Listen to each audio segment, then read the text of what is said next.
This is not a radio or TV program. This is not entertainment.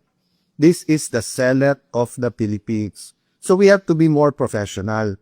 Kung hindi ka lang Tulfo at kung hindi lang Tulfo si kapatid mong si Erwin, sinumbong ko lang kayo kay Tulfo Diba? Pero ang reality is, because nandiyan kayo, because you have a strong voice, use it for the good of the country. Again, I will correct one senator who said that pag sila yung majority, mas maayos yung ebidensya, yung laktan ng ebidensya.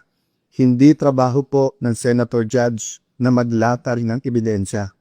Trabaho po ito ng defense at saka po ng prosecution. Prosecution muna kasi ikaw yung nade-accuse.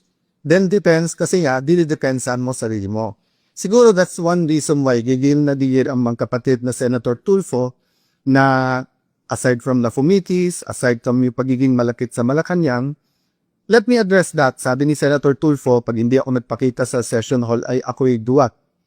Ang kaduwagan po ay nanuugat yan sa ano ba ang purpose at trabaho mo. Diba? So for example, kung ang trabaho mo ay magtanim, pero bumabagyo, grabe po yung kidlat. Di tayo mo mawala kidlat kasi it's not a matter of tapam, magtatanim ka na, tamaan ka man ng kidlat, di ba? So, ganun din sa sundalo. Hindi natin isusubo ang sundalo natin sa mga bagay na suicide ang mission. Pero ipangtanggol ang bansa at mamatay para sa bansa. Hindi lang sundalo, dapat pati kayong mga senador. So, yung hamon mo, magpakita ako kung hindi tiduwa. Para po rin sinabi ang bawat senator, ikaw, maging independent ka o hindi, duwag ka. This is not a radio or TV program. This is not entertainment. This is the Senate of the Philippines. So we have to be more professional. Kung hindi ka lang Tulfo at kung hindi lang Tulfo si kapatid mong si Erwin, sinumbong ko lang kayo kay Tulfo Diba? Pero ang reality is, because nandiyan kayo, because you have a strong voice, use it for the good of the country. There are also issues facing you. So you asked Joel Villanueva, you asked Jingo Estrada, you asked Chis Escudero to face it squarely. So face the issues also squarely. Wag yung itigilan natin yung Blue Ribbon na committee and then gagawin natin personal yung lahat ng issues. There are issues facing all of us.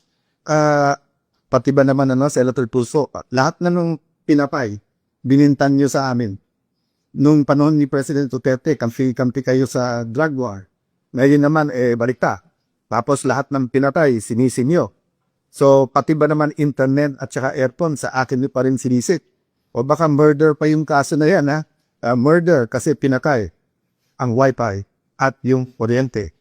Nakita ko na po ang report, yung po palang master, yung pong centralized aircon, yung master switch or yung sa kuryente, nasa GSI gas yun at may nag-trip ng wire. Kaya around 6 o'clock, nagkaroon talaga ng problema sa aircon. So, hindi po namin gagawin sa inyo.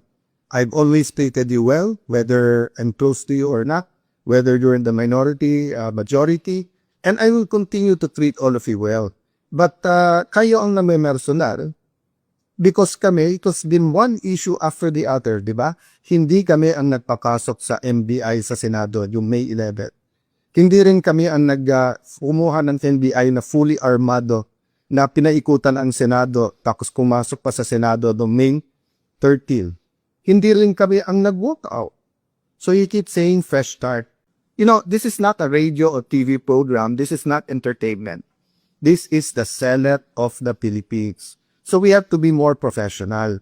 Kung hindi ka lang Tulfo at kung hindi lang Tulfo si kapatid mong si Erwin, sinumbong ko lang kayo kay Tulfo Diba? Pero ang reality is, because nandiyan kayo, because you have a strong voice, use it for the good of the country. Again, I will correct one senator who said that pag sila yung majority, mas maayos yung ebidensya, yung laktan ng ebidensya. Hindi trabaho po ng senator judge na maglata rin ng ebidensya. Trabaho po ito ng defense at saka po ng prosecution. Prosecution muna kasi ikaw yung nade-accuse. Then defense kasi dinidepensan mo sarili mo. Siguro that's one reason why gigil na digil ang mga kapatid na Senator Tulfo na aside from Lafumitis, aside from yung pagiging malakit sa Malacanang, let me address that. Sabi ni Senator Tulfo, pag hindi ako nagpakita sa session hall ay ako'y duwag. Ang kaduwagan po ay nanuugat yan sa ano ba ang purpose at trabaho mo.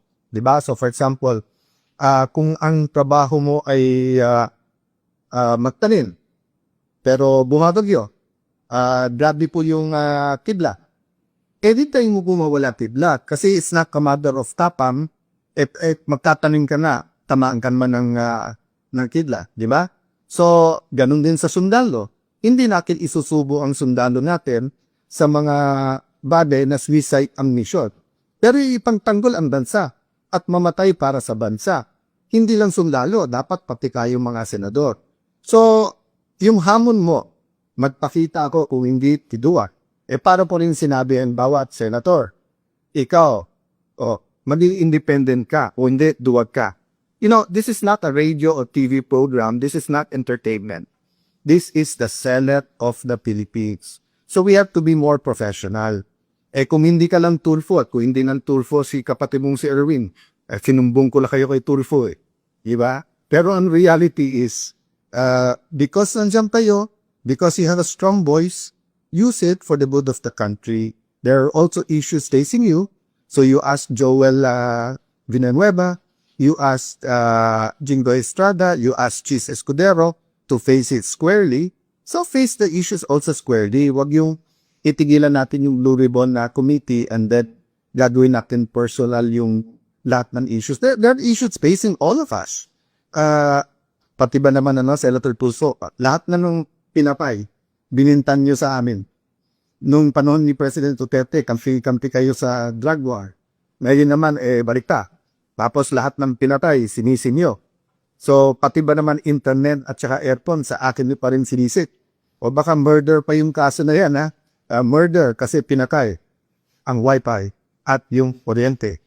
Nakita ko na po ang report, yung po palang master yung pong centralized aircon, yung master switch or yung sa kuryente, nasa GSI gas yun at may nag-trip ng wire. Kaya around 6 o'clock, nagkaroon talaga ng problema sa aircon. So, hindi po namin gagawin sa inyo. I've always treated you well, whether I'm close to you or not, whether you're in the minority, majority, and I will continue to treat all of you well. But kayo ang namimersonal, because kami, it has been one issue after the other, di ba? Hindi kami ang nagpakasok sa NBI sa Senado, yung May 11. Hindi rin kami ang kumuha ng NBI na fully armado na pinaikutan ang Senado tapos kumasok pa sa Senado noong May 13. Hindi rin kami ang nag-walk out. So you keep saying fresh start.